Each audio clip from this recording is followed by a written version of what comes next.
जिसकी जमीनें अवैध कब्जा हो रहा है, विधायक सांसद खुद संलिप्त हैं उसमें। इनकी जमीनें खिसक चुकी हैं, इनकी जमीनें खिसक चुकी हैं, जान लीजिए। नहीं तो आज एक मोदी और उसके पीछे सारे नेता पड़े हैं। क्यों? कारण क्या है? चुनावी सरगर्मी काफी तेज है। नमस्कार, मेरा नाम है विकास सिंह और आप देख रहे हैं कृधा न्यूज। तो अभी हम मौजूद हैं पूर्वी उत्तर प्रदेश के देवरिया लोकसभा में। भारतीय जनता पार्टी ने अपना प्रत्याशी शशांक मणि त्रिपाठी को चुनावी रण में उतारा है। वहीं दूसरी तरफ इंडिया गठबंधन ने अपना प्रत्याशी अखिलेश प्रताप सिंह को चुनावी मैदान में उतारा है। तो आइए हम जनता है जानेंगे कि उनकी क्या राय है, वो क्या सोचते हैं इस चुनाव को लेके, और वो यहाँ से देवरिया से किसको सांसद बना के दिल्ली भेजेंगे।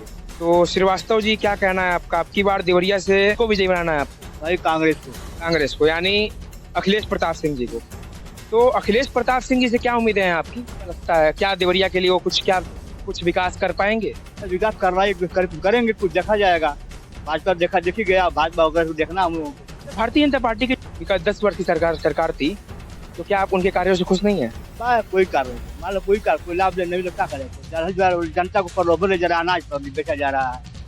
मतलब सरकार तो खुलेआम कह रही है कि हम राशन दे रहे हैं, रोजगार दे रहे हैं, उज्ज्वला योजना दे रहे हैं, फिर क्या ना स्वास्थ्य के लिए आयुष्मान योजना कार्ड बनवाया हमने, 5 लाख तक का फ्री इलाज दे रहे हैं। दिया जो का मान कुछ जो सामान लोग नहीं मिला, क्या करे? हम नहीं कह रहे हैं कि दे रही है, हम तो दे रहे हैं कि 10 साल में कुछ नहीं दिया। तो क्या लगता है आपको कि देश के लोगों को जो आप किसको समर्थन कर रहे हैं?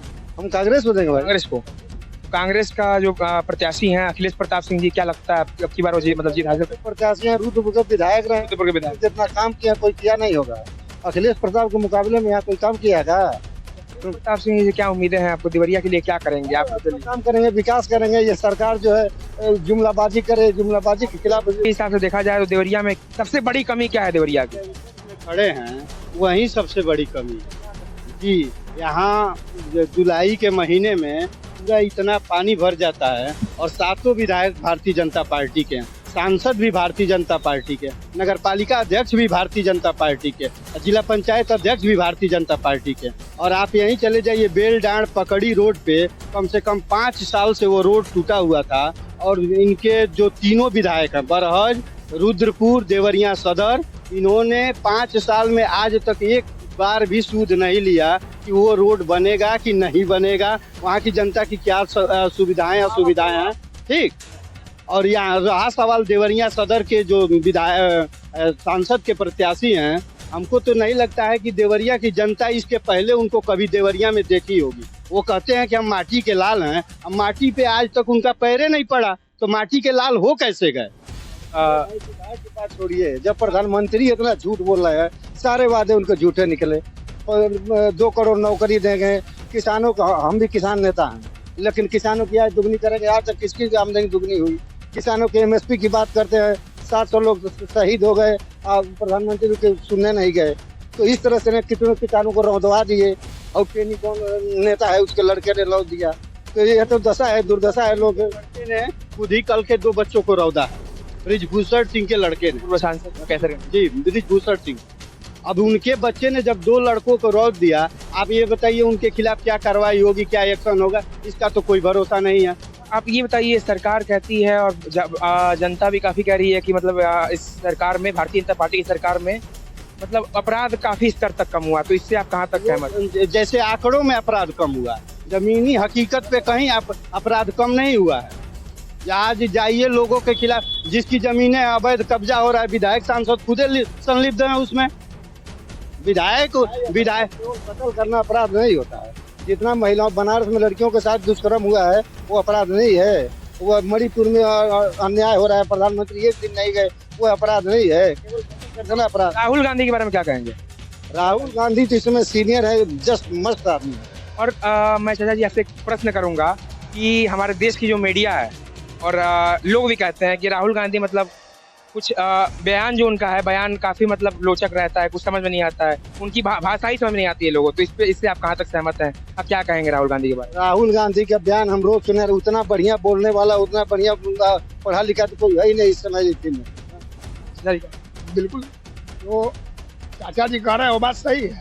राहुल गांधी बहुत ईमानदार, बहुत बढ़िया, बहुत ही इंटेलिजेंट आदमी है, बिल्कुल चाचा जी जो कह रहे हैं, इसीलिए उनकी भाषा समझ में नहीं आती है। इसीलिए 8 साल उनके बाप दादा रहे, इतनी बेरोजगारी थोड़ी थी, जनसंख्या भी तो नहीं थी अंकल जी, जनसंख्या भी थी बहुत। जनसंख्या भी आज के मुताबिक नहीं थी। आज के रेट में युवा सबसे ज्यादा है देश में। युवा है जरूर, लेकिन रोजगार का मतलब ये थोड़ी हुआ कि गवर्नमेंट का डीएम ही बना दिया जाए, ये रोजगार नहीं होता है।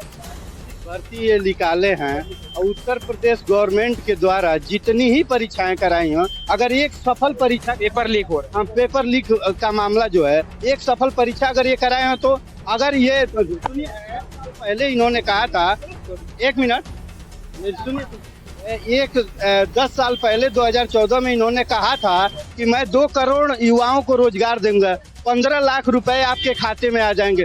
आज तो आप गूगल पे सर्च करिए तो विश्व का सबसे मूर्ख प्रधानमंत्री नरेंद्र मोदी को गूगल। अभी तो भारतीय जनता पार्टी ये भी कह रही है कि हम सीटें 400 पार करेंगे। बिल्कुल करेगा 400 पार। ईवीएम पे क्या कहेंगे चाचा जी आप लोग? ईवीएम पे क्या कहेंगे? जीवन में इन लोगों का यही ठिकाना रहा, ये पूरे जीवन में। और वहाँ से ड्राइवर भाग गया, जिला अधिकारी उस मामले को संज्ञान नहीं ले रहे हैं। तो आप ये बताइए कि वो एक ट्रक ईवीएम आया कहाँ से, जब सारे ईवीएम सील हो चुके हैं, गेट बंद हो चुका है, 12 बजे रात को एक ट्रक ईवीएम आ जाता है। इसमें एकदम जब पक्षपात कर रहा है भाजपा के पक्ष में, निर्वाचन का एकदम होने के बाद 10% वोट बढ़ जा रहा है, 10% वोट का प्रतिशत बढ़ जा रहा है सील होने के बाद। विपक्षियों की दशा कि अब ये एक दवा आती है, ये क्या कहलाता है, जो 500 mg का आता है, पैरासीटामोल। अब 500 mg का पैरासीटामोल काम नहीं कर रहा है, 650 का भी काम कर रहा है। अरे किसी दिन अभी वैक्सीन आई थी, फिर उसके बाद उस पे क्या कहेंगे आप लोग? उसका दावा है कि वो अगर वैक्सीन नहीं आया होता, अरे क्या अखिलेश यादव ने वैक्सीन नहीं लगवाया है? लगवाए हैं, बिल्कुल लगवाए हैं। वैक्सीनेशन कंपनी ने वैक्सीनेशन कंपनी ने इनको 1 मिनट, वैक्सीनेशन कंपनी ने इनको 500 रुपया करोड़ चंदा दिया है। तो जो इनको चंदा दे रहे हैं उनको ये धंधा दे रहे हैं। इनका तो 10,000 इलेक्ट्रॉनिक बॉन्ड पे जो घोटाला हुआ है उस पे तो सरकार कुछ नहीं बोल रही है। वो 10,000 जो इलेक्ट्रॉनिक बॉन्ड घोटाले पे क्यों नहीं सरकार बता दे रही है कि वो पैसा कहाँ से आया है? क्या कहना है आपका? में मौत नहीं हुई है, ये कोरोना का जो वैक्सीन लगा है ये मौत की वजह सबसे बड़ी है। एकदम बिल्कुल नहीं है, ये आप नहीं, मेरी सोच नहीं है। आप लोग उसी सोच में पड़े हुए हैं, बस सोच वही है। अधिकार के तहत मांगा गया और उसके बाद प्रमाणित करके बताया गया है कि इससे हार्ट और अन्य सारी बीमारियां हो रही हैं वैक्सीनेशन के बाद, सांस की बीमारियां हो रही हैं। क्या नाम पड़ेगा आपका? हमारा नाम अब्दुल अंसारी है। तो अब्दुल जी, क्या कहना है आपका? अब की बार देवरिया से आपको क्या लगता है कि किसको जिताना चाहिए देवरिया के विकास के लिए, अपने प्रदेश के विकास के लिए, अपने देश के विकास? कोई भी प्रत्याशी जीतेगा, अगर वो जमीनी होगा वो काम करेगा। शशांक त्रिपाठी भारतीय जनता पार्टी के प्रत्याशी हैं और काफी यहाँ लोगों का कहना है कि शशांक त्रिपाठी मतलब यहाँ पे पहले देखे नहीं गए थे। और वहीं दूसरी तरफ प्रत्याशी अखिलेश प्रताप सिंह जी, जो कि रुद्रपुर के पूर्व विधायक रह चुके हैं। तो क्या कहना है आपका, देवरिया के लिए सबसे मतलब सही प्रत्याशी कौन रहेगा? प्रत्याशी दोनों में कोई अगर जीत जाता है और अगर इस वक्त से काम करना शुरू करे तो दोनों अपने दोनों 5 वर्षों में 10 वर्षों में भारतीय जनता पार्टी की सरकार थी और जो सांसद थे वही भारतीय जनता पार्टी के थे। तो कितना विकास हुआ है? विकास सिर्फ रोड का हुआ है, रोड बिल्कुल बेहतरीन बना है भाजपा सरकार में। और तालीम के ऊपर कोई जोर नहीं दिया गया। और बाकी रोजगार भी जो है, तालीम जो है, और रोजगार तो उसी में लोग जी खा रहे हैं। 5 किलो अनाज। इंडस्ट्रियलाइजेशन, देवरिया की बात की तो इंडस्ट्रियलाइजेशन में मतलब कुछ वो हुआ है? प्रौद्योगिकी का कोई क्षेत्र में कुछ काम हुआ है? कोई शिक्षा के क्षेत्र में हुआ है? नहीं, शिक्षा तो हमने तो। हमारा एक सिद्धांत होता है, कोई किसी भी का नाम भाजपा हो, बसपा हो, सपा हो, जो अपने क्षेत्र में देखा जाए कि नेता कौन सही है उसी को वोट डालिए। मेरा यह सिद्धांत है। देश का प्रधानमंत्री की बात की जाए तो प्रधानमंत्री कैसा होना चाहिए? जो विगत 10 वर्ष से प्रधानमंत्री थे नरेंद्र मोदी, वो उनका मतलब स्वभाव कैसा लगा, उनका कार्य कैसा लगा आपको? लगा कितना करोड़ हम नौकरी देंगे, एक नहीं दिए। 5 किलो राशन दे के लोगों को जो है हाथ तोड़ के बैठा दिए। 400 450 का सिलेंडर 1300 1200 में बिक रहा है, यही तो दिए हैं।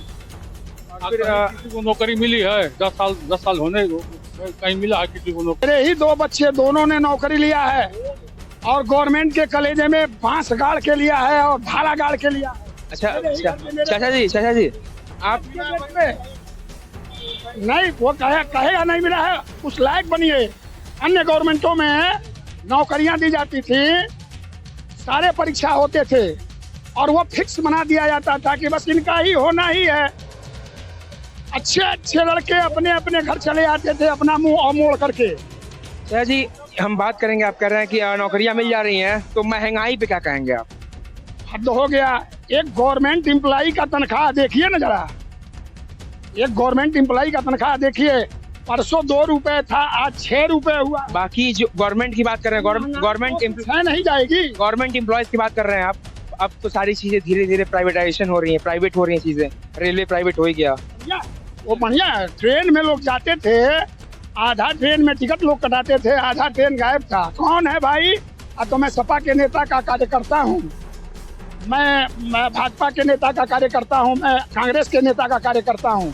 अगर पकड़ लिए समझ लो तो नेताजी को फोन करूंगा।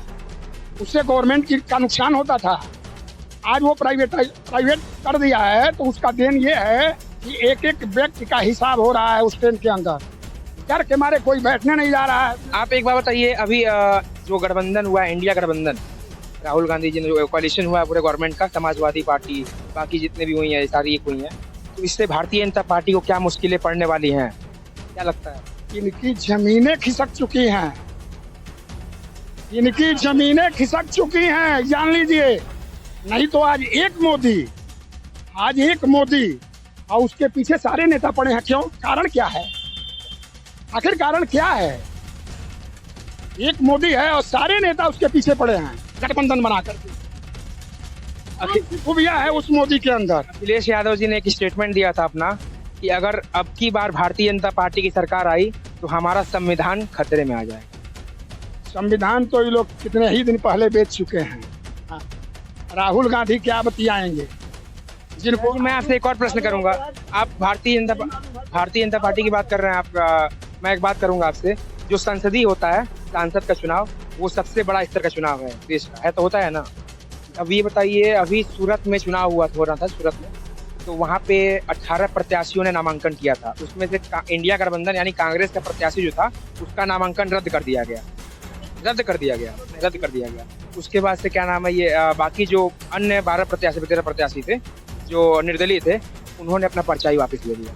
तो क्या संकेत देता है, आप बताइए क्या संकेत? नहीं संकेत देता है। आप पढ़े लिखे आदमी हैं, जा रहे हैं सांसदीय का चुनाव लड़ने, उनको कह रहा हूँ वो सांसदीय का चुनाव लड़ने जा रहे हैं, और एक अगर आ और ई का मात्रा छूट जाए, निर्विरोध जीत गए वहाँ से भारतीय जनता पार्टी के उम्मीदवार। जब ये इनका पर्चा खारिज हो गया, ये गए भरने के लिए, इनका पर्चा गलत था, कि जो 14 प्रत्याशी थे उनके बारे में क्या कहा? वो भी अपना पर्चा, वो समझ गए कि अब हमको जीतना ही नहीं है, तो वो क्या अपना पर्चा रख के करेंगे, वो 200-400। इन लोगों को हर जगह रद्द कर दिया। ये लोग भक्त हैं, इंडिया गठबंधन के भक्त हैं, इसलिए कि इनकी जमीनें, ये अपना लूटना खाना बंद हो गया है इन लोगों का। नेता लोगों के पास सब बढ़िया पाजामा पहनने की व्यवस्था बंद हो गई। हमसे जनता की भैया हमसे एक मिनट भैया हमसे जनता की आवाज पूछ रहे हैं। कितनी पार्टियां हैं गई जहन्नुम में? 95 से जितने लोग बोल रहे हैं सभी जो है प्राइवेट स्कूल में पढ़ करके 5,000 और 10,000 के अध्यापकों से पढ़ करके बोल रहे हैं, और ये सभी लोगों की मनसा ये है कि हमको सरकारी नौकरी मिले 50,000। यह सोच ये लोग बदले, पार्टियां अपने आप बदल जाएंगी। क्या नाम है भैया? अजीत यादव। यादव जी, क्या कहना है आपका? क्या लगता है अब की बार आपको देवरिया लोकसभा? देखिए, अब की बार देवरिया में बदलाव की बयार बह रही है और बदलाव होगा इस बार। अखिलेश प्रताप सिंह इंडिया गठबंधन के प्रत्याशी हैं यहाँ से, तो क्या लगता है आपको अखिलेश प्रताप सिंह मतलब जीत पाएंगे यहाँ से? और अखिलेश प्रताप सिंह के बारे में क्या मतलब क्या उम्मीदें हैं आपको? प्रताप सिंह का काम देखा गया है, वो 2012 से लेकर 17 तक विधायक रहे हैं और उनके कार्यों को देखा गया है। कर्मठ हैं, ईमानदार हैं। और आप भी जाएंगे तो रुद्रपुर में सड़कों का हाल देख सकते हैं कि 5-7 साल से ऊपर हो गए और आज तक सड़कों का एक भी नहीं निकला हुआ है। अभी कुछ दिन पहले नरेंद्र मोदी, राजनाथ सिंह, कई लोगों ने यहाँ पे दौरा किया था। यहाँ के जो प्रत्याशी हैं भारतीय जनता पार्टी के, शशांक मणि जी उनके पक्ष में, तो वहाँ पे राजनाथ सिंह जी ने एक बात कहा था कि आपके जो प्रत्याशी इस बार के प्रत्याशी हैं वो सब पूर्वांचल के जितने भी नेता खड़े हुए हैं यहाँ से सबसे पढ़े लिखे प्रत्याशी हैं, वो IITN है, IITN। तो इस पे क्या कहेंगे आप? क्या लगता है आपको, क्या बदलाव हो पाएगा? देखिए, पढ़ाई लिखाई का मतलब होता है कि पढ़ाई लिखाई से चीज़ें ठीक है कि आप पढ़े लिखे हैं, लेकिन धरातल पे आप कितना काम करेंगे, कितना काम नहीं किए हैं, उसकी बात होती है। मोदी जी से लोगों को बहुत उम्मीद है। 14 में 17 में भाजपा को वोट दिए थे, लेकिन जिस उम्मीद से, जिस अपेक्षा से वोट दिया गया था उस पर वो लोग खड़े नहीं उतरे हैं। इसलिए जो है कि हम लोग बदलाव चाहते हैं। राहुल गांधी से क्या उम्मीद है आपको? राहुल गांधी युवा हैं, युवाओं की बात करते हैं, किसानों की बात करते हैं, महिलाओं की बात करते हैं, बेरोजगारों की बात करते हैं, मजदूरों की बात करते हैं। तो एक आम जनता को, युवा को जो भाई जो उसकी बात कर रहा है उसकी तरफ उसकी उम्मीद है, अपेक्षा है। राहुल गांधी जी ने अभी अपना जो पद यात्रा निकाला था, पूरा भारत जोड़ो यात्रा किया था, उससे उनको इस चुनाव में क्या लाभ मिलने वाला है? बहुत बड़ा लाभ मिलने वाला है। पदयात्रा का ही देन है कि राहुल गांधी इस देश में गरीब से गरीब जनता तक पहुंचे, बेरोजगारों से मिले, युवाओं से मिले और उनकी क्या मूलभूत समस्याएं हैं, आज उसका दिन आप देख रहे हैं। जो उनका न्याय पत्र है वो उनकी यात्रा का ही दिन है जो दिख रहा है। जो महालक्ष्मी योजना, जो युवाओं को अप्रेंटिस करके 1 लाख रुपए देने की योजना, जो बेरोजगारी की योजना है, जो ये अग्निवीर की योजना है, ये लोगों से मिलने का ही दिन है। उसकी पीड़ा को समझे हैं और जिसके तहत अपना उन्होंने न्याय पत्र दिया हुआ है। यात्रा